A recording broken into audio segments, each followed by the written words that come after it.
This week I'm testing this, the brand new Velotric Nomad 1. This bike costs around $1,400 and is probably the best quality budget e-bike I've seen so far. And as you'll see throughout this video, its performance is also pretty impressive. If my corporate sounding introduction hasn't given it away yet, this is a sponsored video. Call me a salad all you want, but I need a root canal and a serpentine belt for my Mazda, so we're going to be professional. Ever since I started doing e-bike content on this channel, I've received lots of emails from foreign manufacturers wishing to send me a bike to make a video on. I can't tell if a lot of these are scams, so being the polite old lady I am, I turn a lot of them down. But when Velotric sent me an email, they seemed legit, and I was pleasantly surprised by how good their bikes looked. It's not often you see a budget e-bike manufacturer who aims at the casual market, building something that has even a slight bit of quality. Anyway, let's move on and talk about assembling the bike.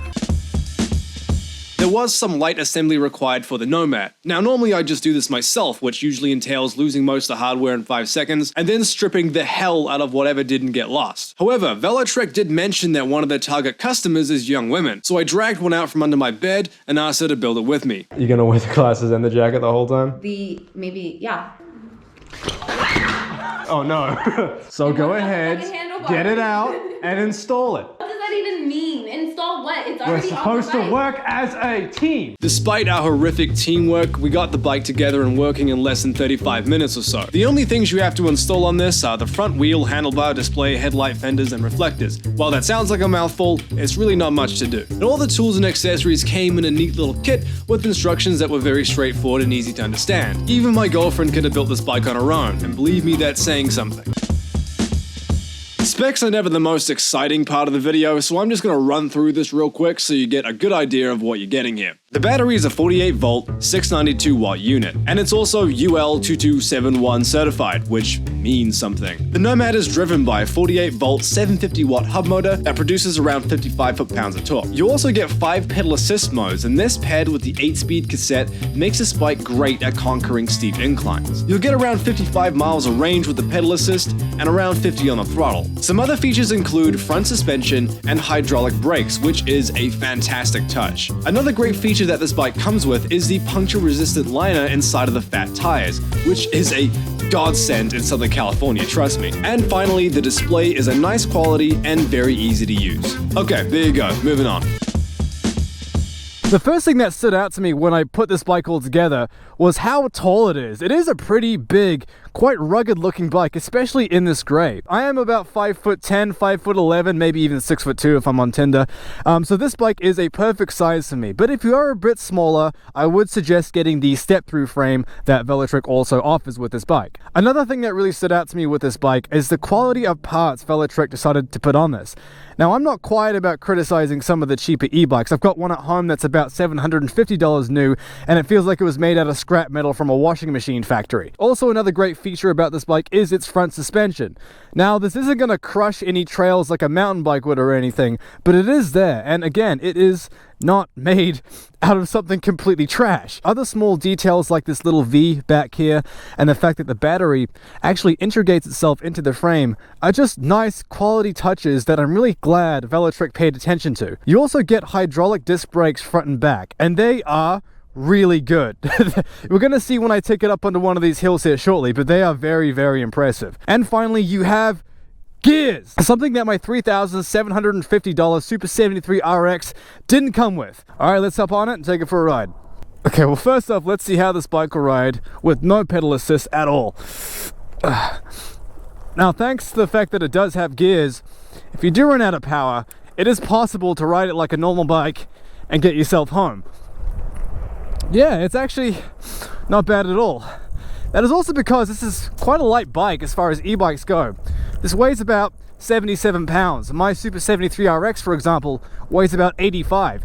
I don't know where the extra weight is coming from, because this bike looks a hell of a lot more beefier than that does, but it's good. I'm currently riding in 5th gear, and I've got no problem cruising down this trail without any pedal assist at all. Alright, so let's put some pedal assist on and see how we do. That's a significant difference, isn't it? One thing I will say about the pedal assist and the electric power on this bike is that it does come on very sudden. So if you haven't ridden this bike before or you're not used to riding e-bikes, be very wary of that when you hop on it. It comes on very sudden, it just gets right to work. So as I was saying earlier, A great thing about this bike is that it is very good with hills because of its gears. And now, as you can see, obviously the GoPro effect doesn't do it much justice, but this is quite a steep hill. My Super 73 RX couldn't make it up this on its own, and this bike is handling it very nicely. So who is this bike for? Well, let's be honest. It's not for hungover 25-year-old men like myself. No, this is more meant for my parents. And when I told them that Velotric was going to give me one of these bikes, they were very excited. And so was I, because that means I get to give them a free Christmas present. So let's see how it handles going downhill. The 750 watt hub motor on this bike will get you to a top speed of a dizzying 20 mile an hour. Okay, this is a real difficult part for a lot of e-bikes. I'm in pedal assist 5, just getting up this very, very steep part of hill. Quite rocky. It's handling it nice. The fat tires are absorbing the shock. Don't I sound so professional now, guys? I've gotten real boring. Oh, the fat tires are absorbing the shock. It's going up the hill quite nicely. My God, what have I become? I've become a corporate man. I've become a corporate sellout YouTuber. Who knew that would ever happen to me? But so far, so good. Let's mess with these suspension settings and see what we get. That's nice. Clicky little button. So here we are at the top of this hill. That took no effort from me whatsoever to get up those steep inclines, and it didn't seem like it took much effort for the Nomad either. The battery is of course fully charged, and the more that you use this bike, the less powerful the batteries do become, obviously, but still, that was very impressive. It made it up there no problem at all. So now it's time for the fun part. Let's go downhill. Not bad, okay. So now I am going at the bike's top speed, a thrilling 20 miles an hour. Let's see how the fat tires and brakes can handle this downhill portion. Not bad, not bad. Like I was saying, the hydraulic brakes on this do handle very good. And the fat tires on this bike make going down this downhill portion pretty smooth and predictable. And there's obviously a lot of loose dirt that you can see. I didn't feel the front tuck at all. Well, maybe I did a little bit, but obviously not that much. Clearly this bike isn't designed to be a crazy high performance downhill bike, but it does handle them well. And with the front suspension and the great hydraulic brakes, it's very competent. Where does this go? I haven't been up here before. Come on, Velotric. There we go. God, that's awesome. That's really good at getting up those hills.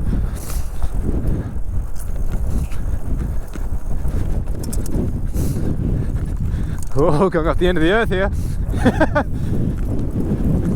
See where this goes, getting very steep here. Is this where I die? Ooh, very good, easy.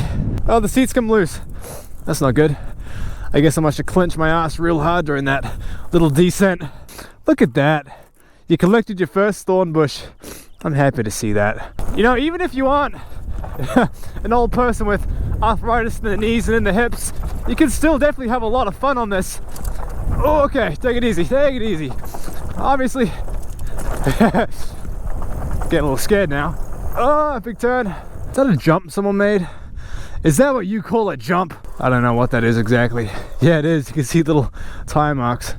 I'm not sure why you would want to put a jump right there, unless you're just thinking of creative ways to break your collarbone. Okay, let's get off these trails here and head back to the road, which is where frankly most people will probably be using this bike. Okay, so here we are back on these suburban streets, and I have to say, this is a very pleasant thing to ride around the suburbs. I get this warm, happy, carefree feeling, kind of like I'm in an antidepressant commercial. If you're looking into buying one of these, do it. It's a nice price, it's built very well, it performs excellently on these steep hills, so you can take it to the beach, you can take it to the mountain trails, and just all around enjoy getting out and riding without all that exhaustion. Okay, I've come to the top of a windy mountain in Beaumont to give you my final thoughts on the Velotric Nomad. And while this bike isn't meant for riders like myself, I still happen to have a lot of fun with it on the trails out here. It's not super slow, it's not bad at performance, and its build quality gives me the confidence to have some fun with it. Overall, I'm genuinely impressed with this bike, and it's not just because they gave it to me. I actually really like this, and I look forward to seeing what else Velotric has in store for us. There are some affiliate links down below if you do want to buy this bike. That way you support the channel, and you support Velotric and what they're doing here, which is something pretty special. I like this thing a lot. Don't forget to dislike, don't comment, and of course, don't subscribe. I'll see you all next time.